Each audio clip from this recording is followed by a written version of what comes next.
All right, here's round 3 of enzymes and energetics. Okay, this should be following, a lot of this stuff will be review material from the lab you guys had on enzymes, at least the second half of it.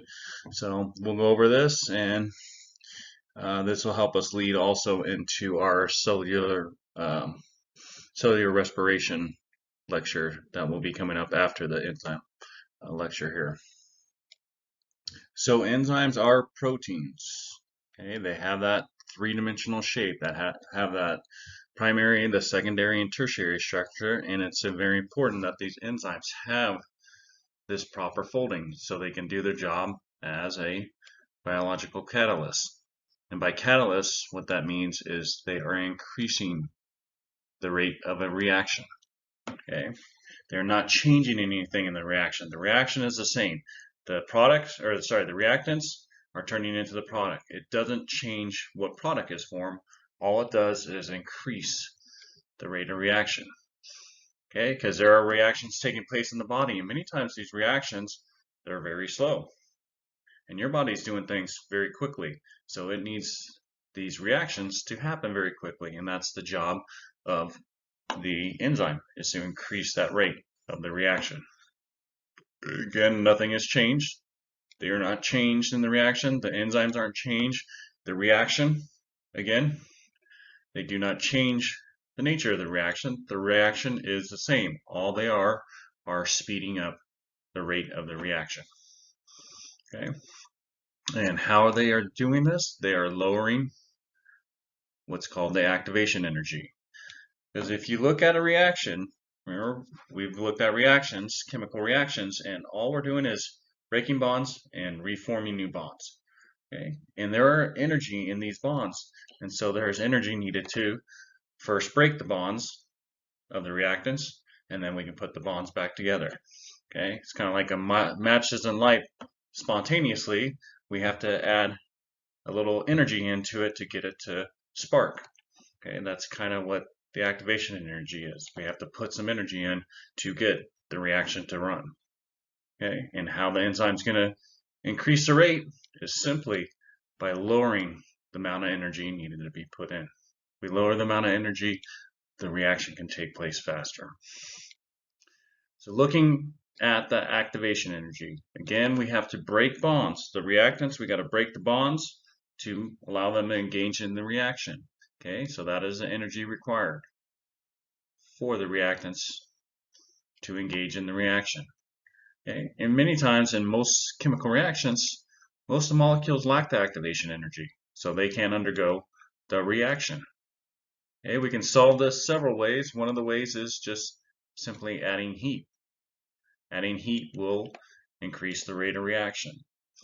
But this isn't too viable in our body. If you remember, enzymes are just one class of protein in the body. There are many different proteins that are the functional molecules in the body. And if we add too much heat, we would start denaturing many of these proteins. And we would cause havoc, and the cells couldn't function because they don't have their functional protein molecules. Okay, so heat is not a viable solution. So that is where the enzymes come into play. The enzymes are catalysts, and they allow us to increase the rate of reaction, but allow it to do it at a lower energy, or in our case, typically at body temperature. Okay. So that is the job of the enzyme, is to catalyze a reaction at our normal body temperature and so forth. So here's a visual just showing the difference between a catalyzed and a non-catalyzed reaction. Okay, looking at the humps here, number of reactant molecules goes up. Here are the ones, the green are the ones with the amount of molecules with the amount of activation energy for the reaction to take place. You can see not many of them have the energy needed for the reaction. So most of these molecules will not go through the reaction, only this small amount. With the catalyzed reaction, okay, again, that was a non-catalyzed reaction. With the catalyzed reaction, now we've increased the amount of molecules. Okay, there's a lot more molecules that will have the amount of activation energy to perform the chemical reaction. Okay, so here we can increase the rate of reaction. Looking down here, you can see here is that small amount molecules that have the activation energy because they have to go over this larger wall, this barrier. That barrier is the activation energy. Okay, once they overcome the barrier, then the reaction can take place. Okay, but in a non-catalyzed reaction, that barrier or activation energy is much greater. Now looking at the catalyzed, see we have a larger amount of molecules because what that can form the reaction, and why is this, is because the enzyme has reduced that barrier, has reduced the amount of activation energy needed for molecule or reactant to participate in the reaction. Okay? So that is how they're functioning. They are functioning, the enzymes are functioning by lowering the activation energy. That is how they are able to increase the reactions. So let's look at how these enzymes are working to basically increase these reactions. They're doing it by decreasing that activation energy.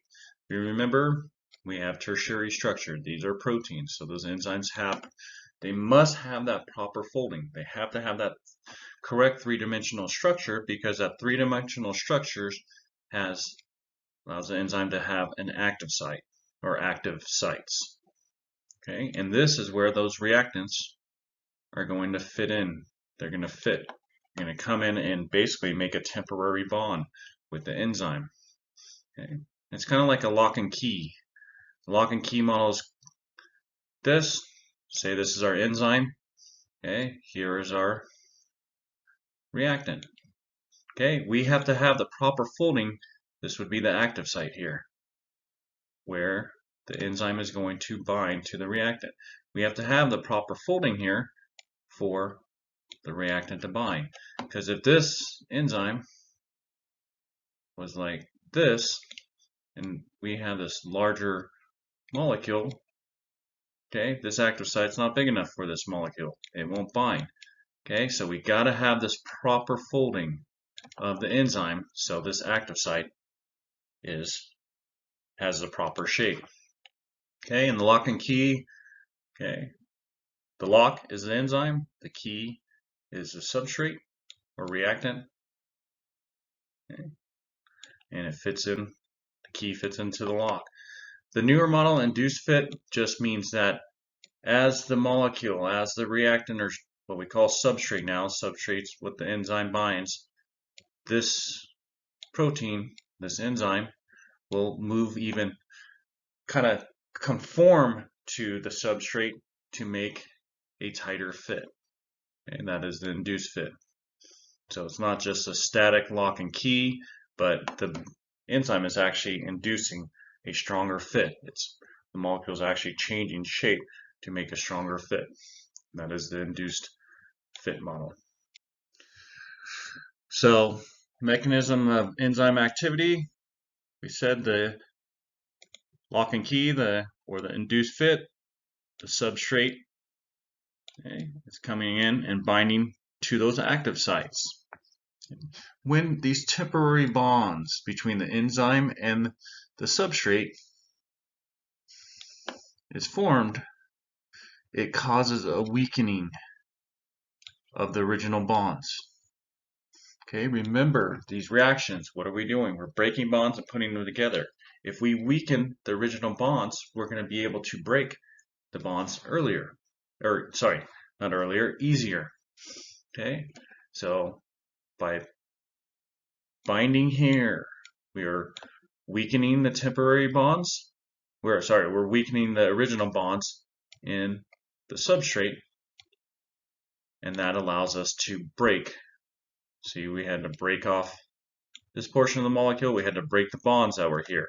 So what the enzyme is allowing is it making it easier to break the bonds there. And so we can break the bonds easier, we can make the reaction, more molecules go through, we can increase the rate of reaction. So now let's move on to naming of enzymes. Science Association started putting in this criteria of naming enzymes.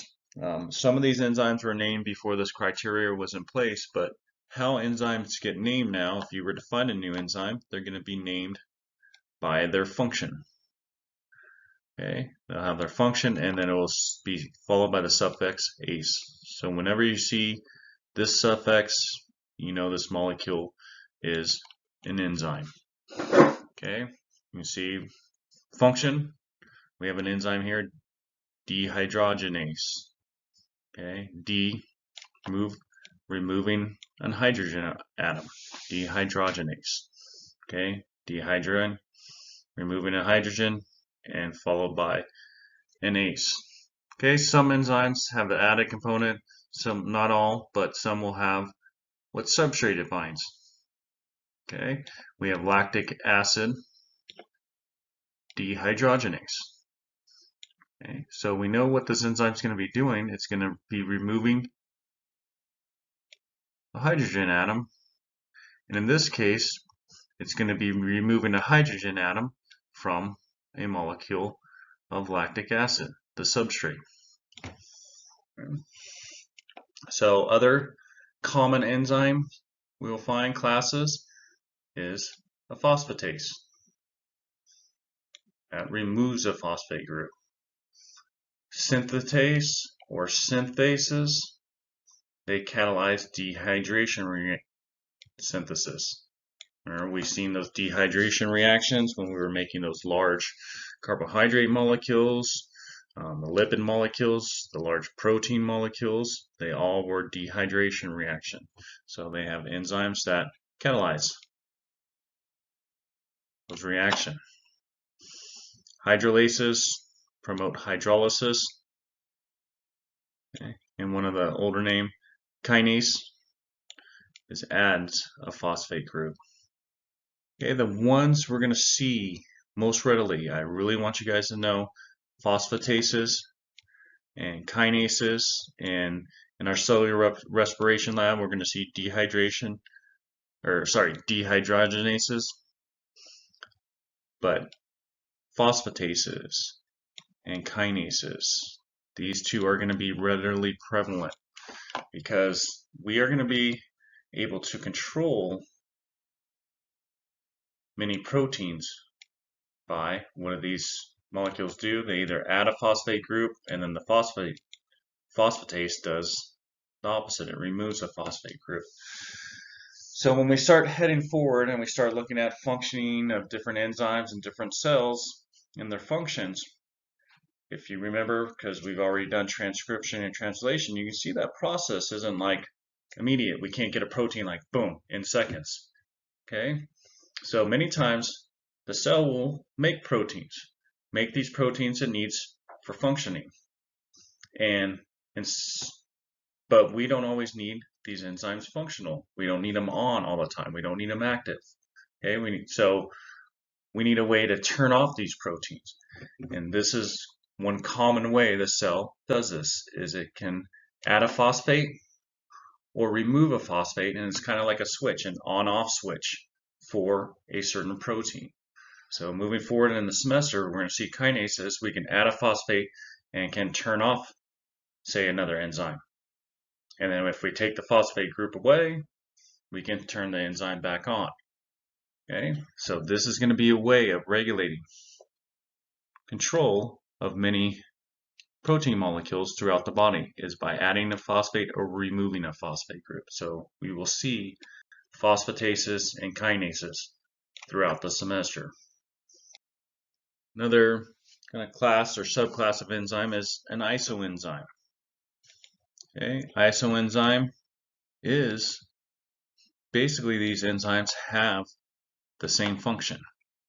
Okay, if we're looking here, CK creatine kinase, there are isoenzymes. What an isoenzyme means is the enzyme has the same function, but the protein doesn't have exactly the same structure. Okay, they're going to catalyze. They each have an active site that catalyzes. What are we doing here? Since we know our naming, we know kinase adds a phosphate group. Creatine is the substrate. So we can see this enzyme here is going to add a phosphate group to the molecule creatine.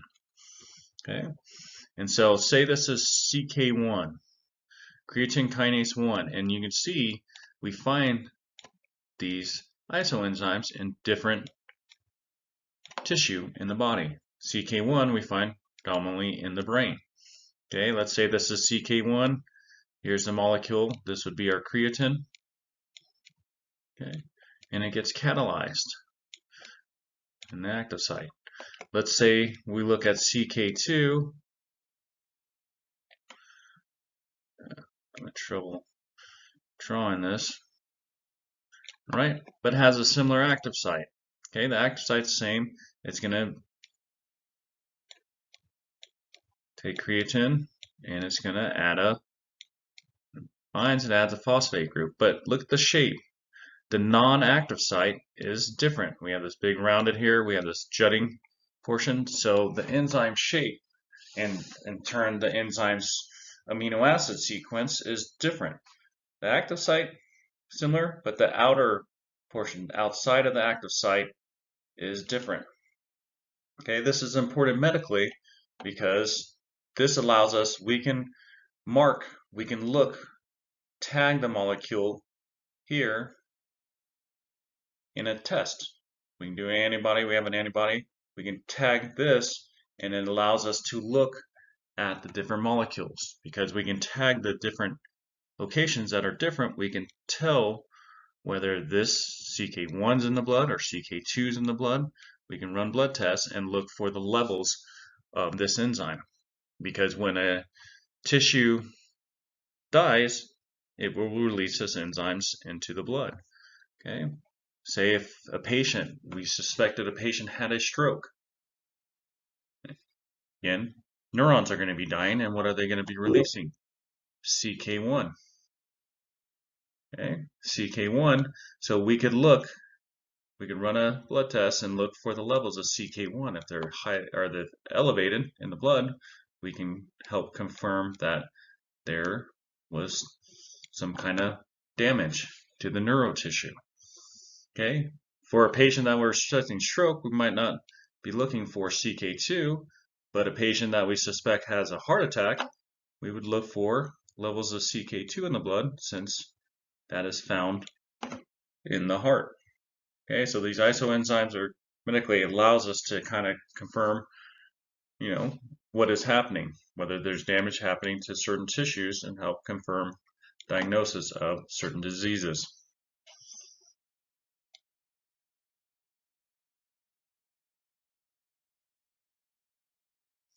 So these next slides should look similar to what you guys saw in lab when you were looking at enzymes activities and factors that affect enzymes activities.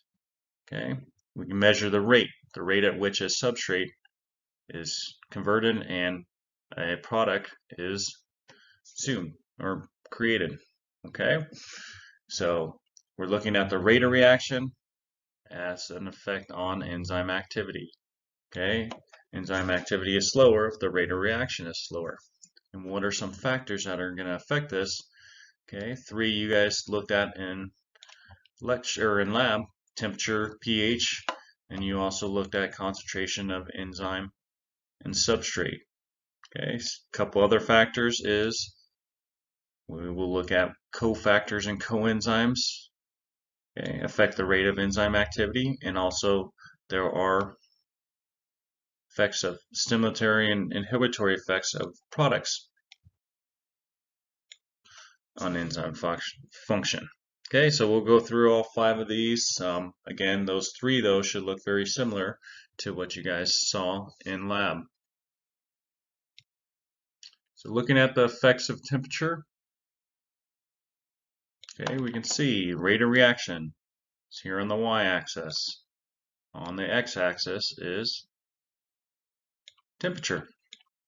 Okay, as we increase the temperature, you can see the rate of reaction increases, and we get what we call a place where there is the optimum temperature.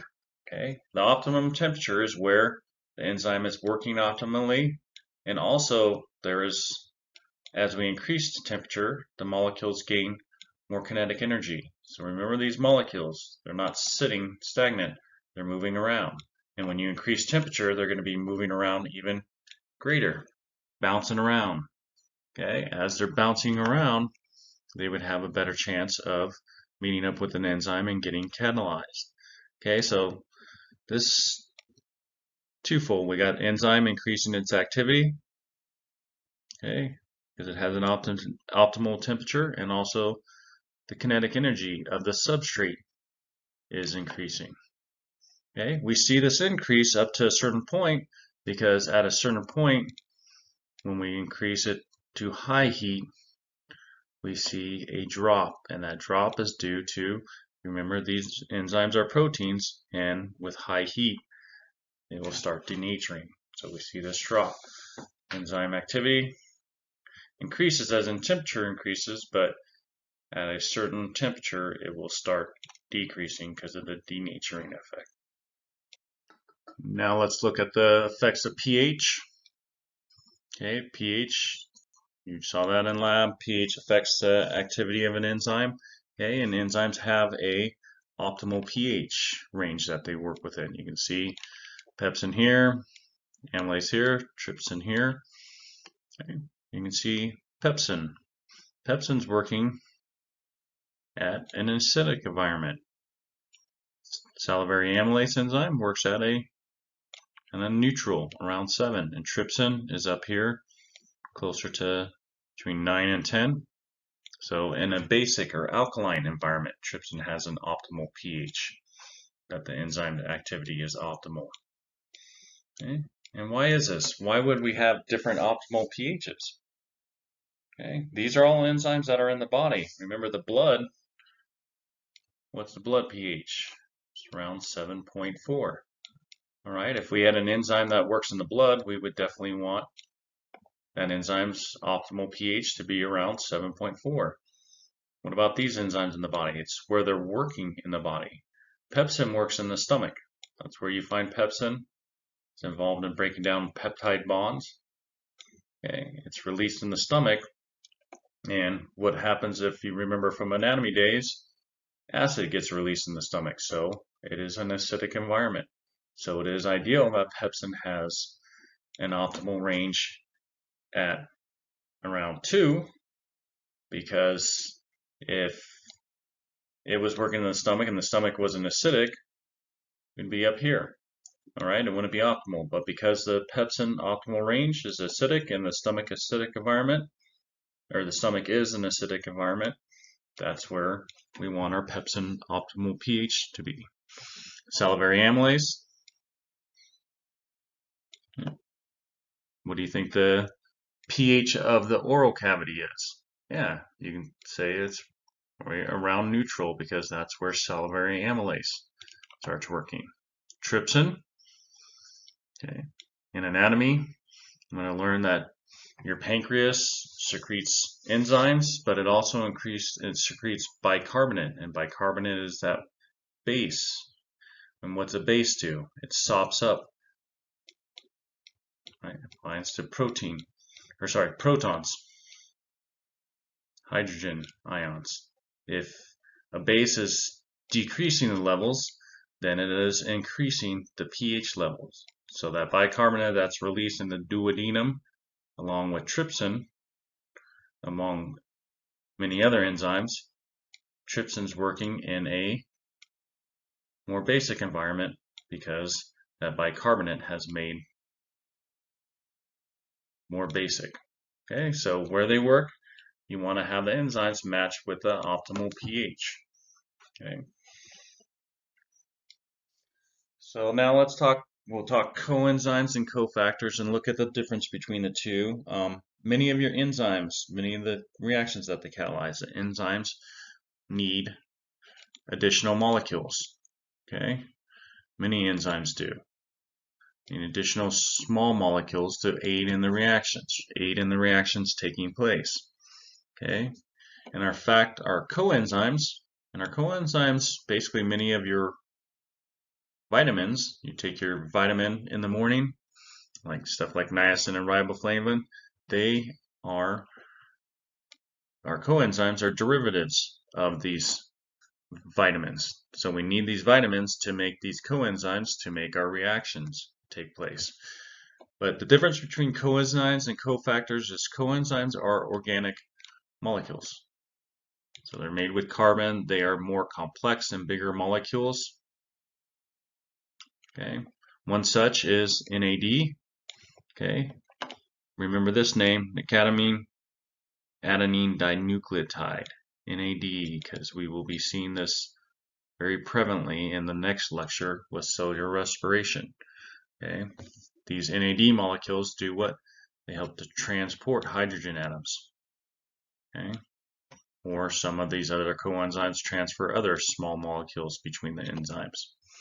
Okay, but without NAD, many of the reactions will not take place because it's essential that this is available for the reaction to take place. Okay, but again, coenzymes are larger, more complex organic molecules, which differs from what we see in cofactors. Okay, cofactors, again, necessary for the enzyme to operate, but they are small, just metal ions. Okay, stuff like calcium, magnesium, they are not these bigger, larger carbon-based organic molecules. They are just simply metal ions, but they are essential. You can see the enzyme here. Both the enzymes, without the binding of the cofactor, the enzyme will not bind to the substrates. Once the cofactor is there, we can get binding now of the substrate. Okay, but if we were to remove, if this enzyme requires, if this is calcium here and we removed it, what's going to happen? This enzyme can't operate and can't catalyze the reaction. Okay, so the cofactor is essential for the reaction to take place. But unlike the coenzyme, cofactors are small metal ions. Okay, there are molecules that can cause inhibition of an enzyme. One such is a competitive inhibitor. Okay, this molecule would be inhibiting the enzyme, and by competitive means that the molecule binds to the active site. So here's the competitive inhibitor, this red molecule. It's a molecule other than the substrate, and you can see, remember, enzymes have to bind substrates to the active site to catalyze the reactions. If this competitive inhibitor is here bound in the active site, then the substrate can't bind and can't get catalyzed.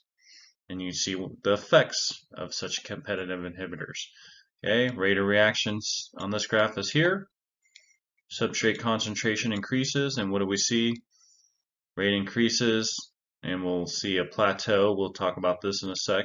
But when we add a competitive inhibitor, you can see the rate is much slower because many times the enzyme, not all of the enzymes are bound by this, but many times enzymes bound by the competitive inhibitor, then the reaction will not take place. And so we can see this drop, this inhibition in the enzyme activity when the competitive inhibitor is around. Okay, these are important because many of your medicines, many of your drugs that take work on inhibition of enzyme activity.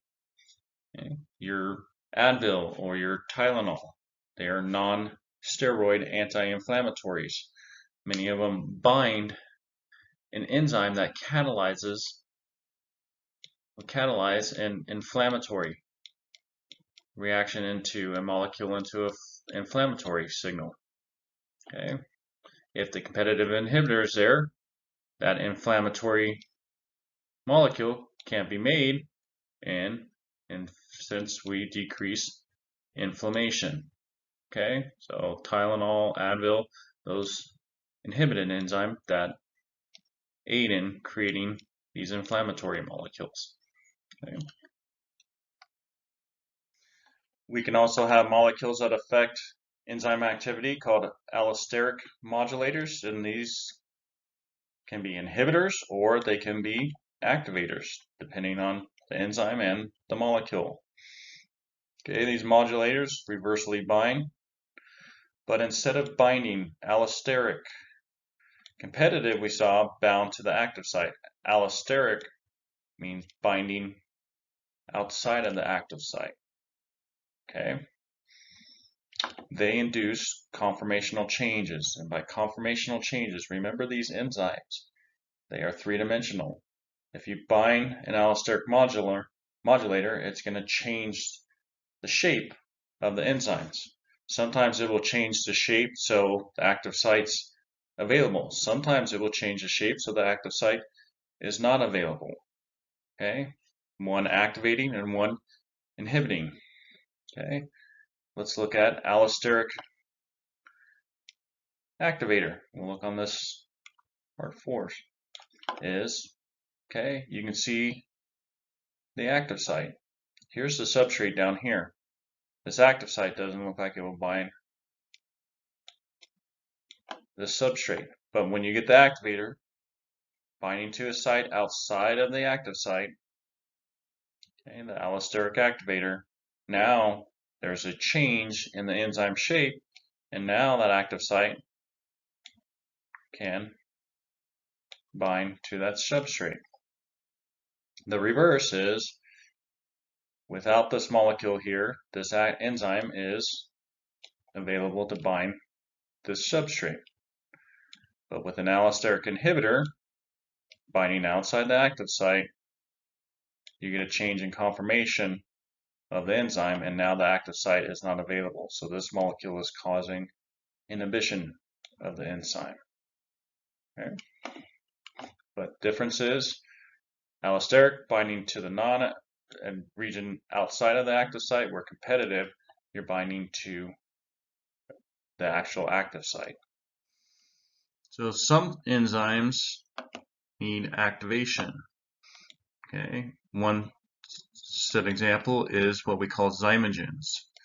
So some enzymes are formed in their inactive form. So again, they're proteins. These proteins that are translated are inactive. They're not an active enzyme. An example of this is going to be pepsinogen.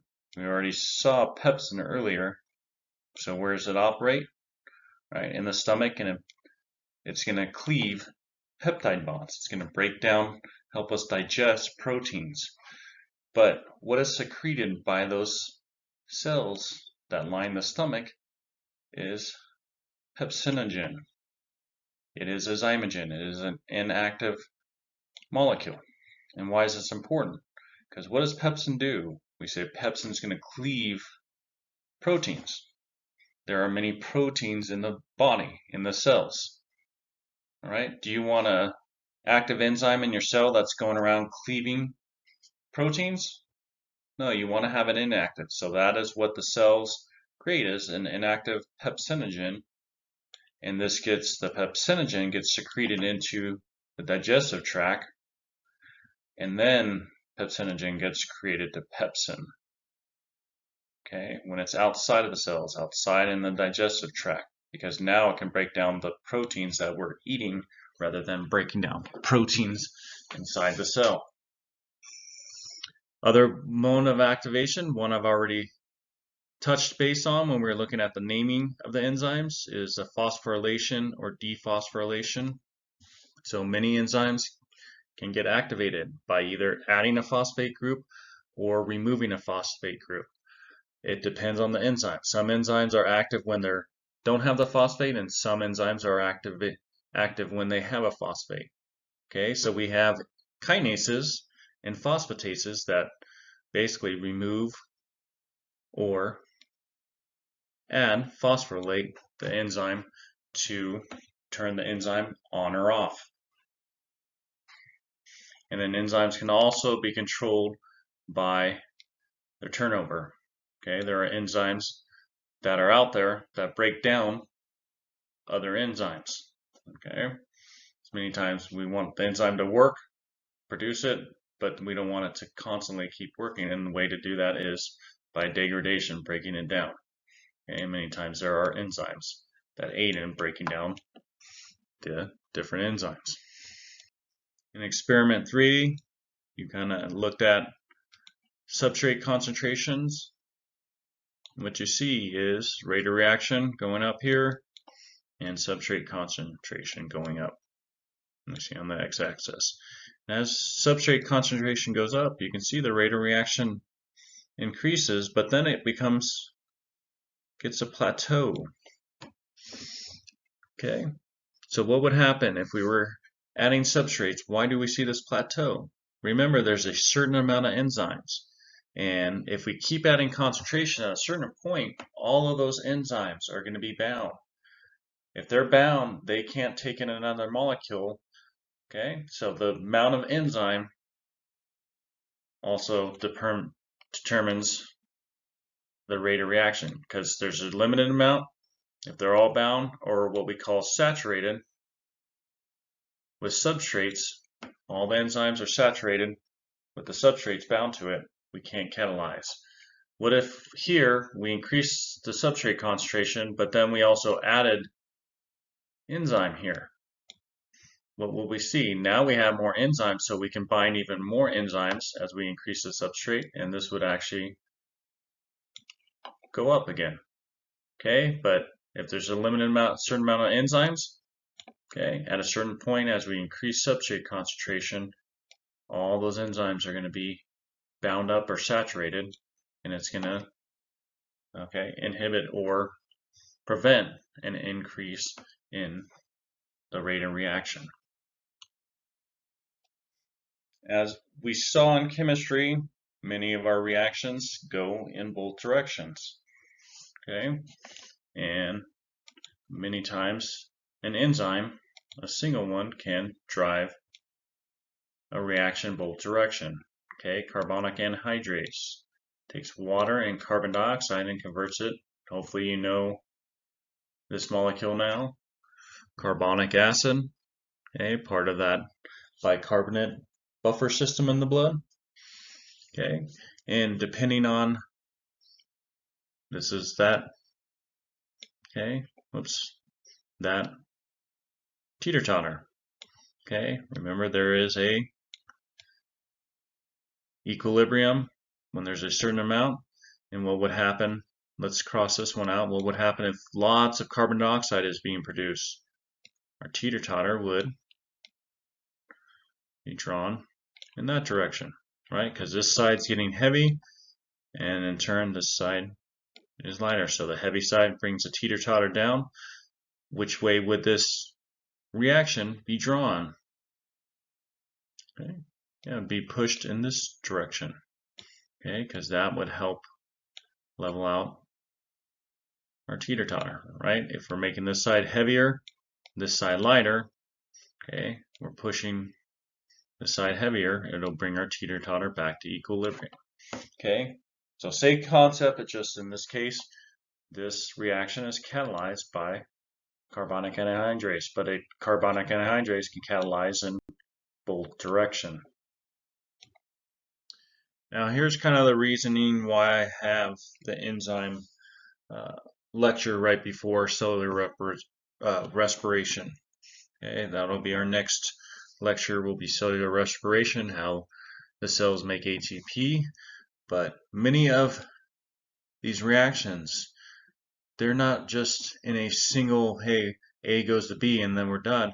Many of them are run in a metabolic pathway.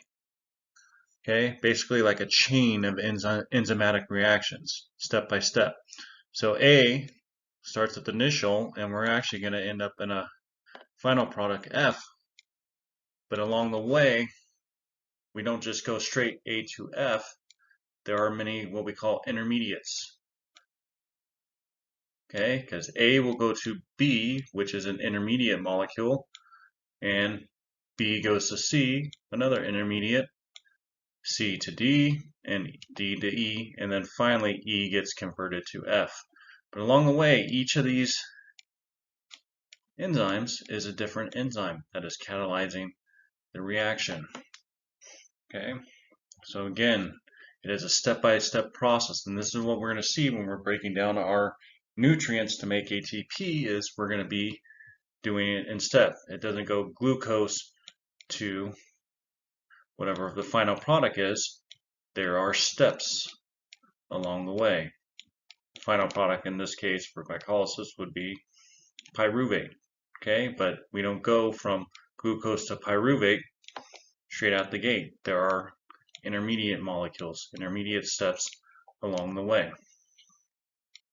And adding to the metabolic pathway, many of the pathways don't look linear. There are branches. Okay, and so we can start with A and we can actually form a final product of F, or what we call F naught. These are two different molecules.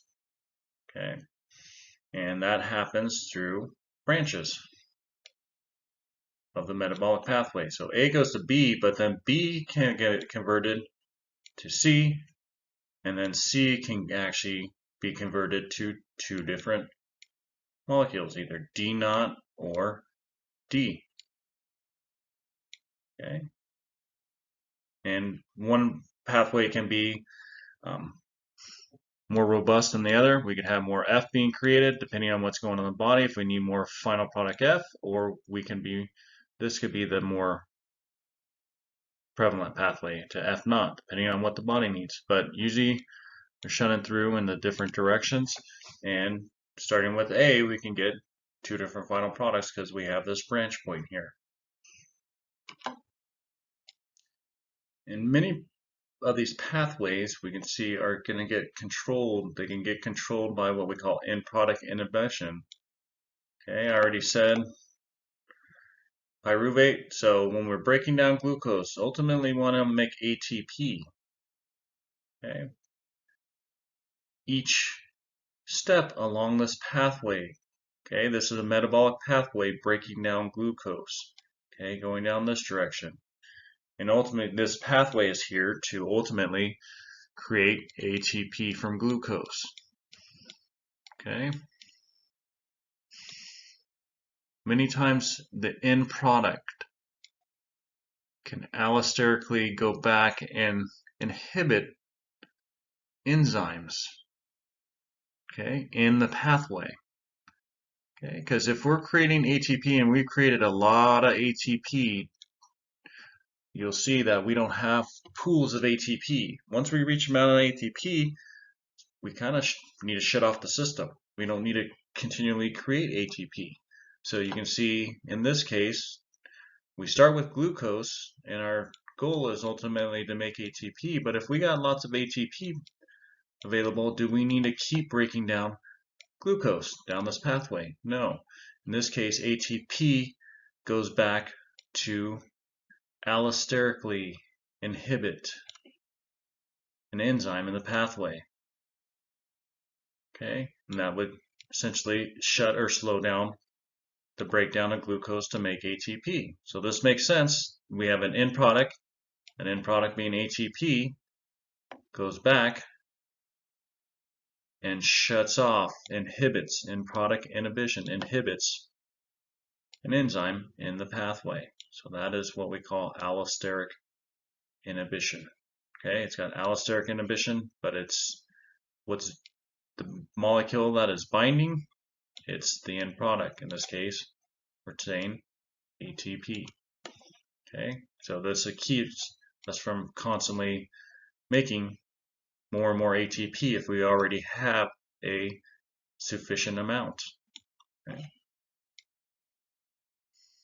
Okay, you've seen here on this our little diagram of the pathway. F naught's accumulated, and if F naught's accumulating, we don't want to constantly be making F naught, so F naught goes back. It's an end product, and it's go back to allosterically inhibit this enzyme 3, so that would shut down the pathway and move the pathway into this direction. Okay, so we're not constantly accumulating F naught. So here's where we can get some diseases and errors in these pathways, inborn errors of metabolism. Okay, we've seen mutations, right? Our enzymes are proteins, and they have to have that proper genetic code to make the enzyme functional, right? If there is a mutation in the genetic code, it may alter the enzyme and make the enzyme non-functional. Okay, and what happens if one of these enzymes is in one of these branched metabolic pathways? So let's take a look. Here's our metabolic pathway, our branched pathway. What happens? A goes to B, B goes to C. In this case, we had a mutation in the genetic code that codes for this enzyme here that brings C to D. Remember, usually there's a flux of materials going in both directions. Okay, so we get some of F naught, some of F. Okay, but now this pathway, this part of the pathway has been shut down. So A is not going to get converted to F. So now all the A substrates getting shunted into this pathway. Okay, this can result in one of two things. What happens? We lose F. We are not able to produce F anymore. Okay, so we can get diseases if we're lost F. This protein's extremely important in some pathway in making molecules and making the cell functional. We can get certain diseases because we don't have that protein. We can also get diseases from, because before we were shunting A into both, we get some of F naught. Now we're just getting a whole lot of this F naught product, this final product here. Okay, and so we can get diseases from also an increase in overabundance of this product. Okay, so depending on what final product is here, depends on, it could be a disease of lack of F, or it could be a disease from an increase in F naught. And one of the common diseases,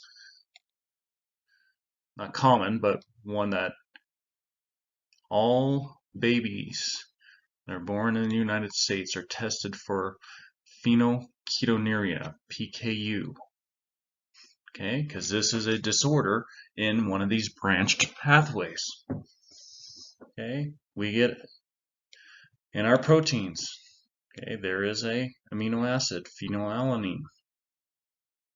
Okay, phenylalanine, here's the branch, can go in this direction or go in this direction, get converted to tyrosine. Okay, in PKU,